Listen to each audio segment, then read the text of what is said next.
فعلا.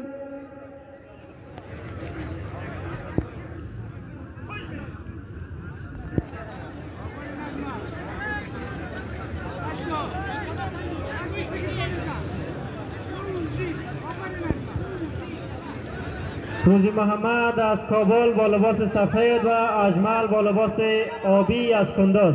قابل ذکر است که بعد از ختم این مسابقه نماز شام را بخیر با جماعت ادا میکنیم و انشالله اینجا قاری صاحب حضور دارن، آذان میدن و بعد از اون نماز ادا میکنیم با جماعت بخیر.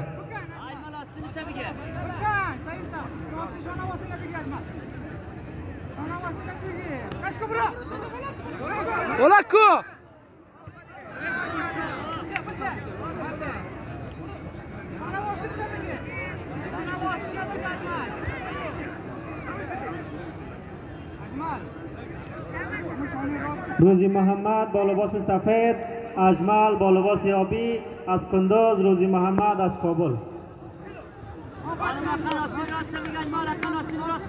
یک شیدو دریافت میکنه روزی محمد و ورزشکار خوب کندوزی ما هم یک حرکت انجام میده و یک امتیاز اوزاری را دریافت میکنه.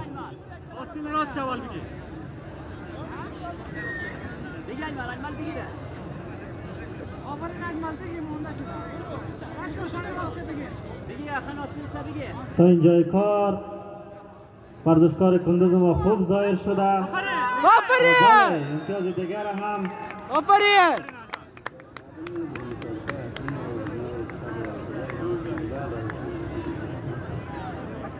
تماشاچیان و علاقمندان گرامی، وزنای اصلی ما مانده و برنده دیدار شناخته میشه. ماشاءالله شهر دوستا و علاقمندان گرامی، بعد از نماز شام وزنای اصلی ما بین وزن 80 کیلو تا 100 کیلو باقی مانده. انشالله بعد از نماز شام وزنای ما ماشاءالله ادامه پیدا میکنه و حضور شما حتمی است.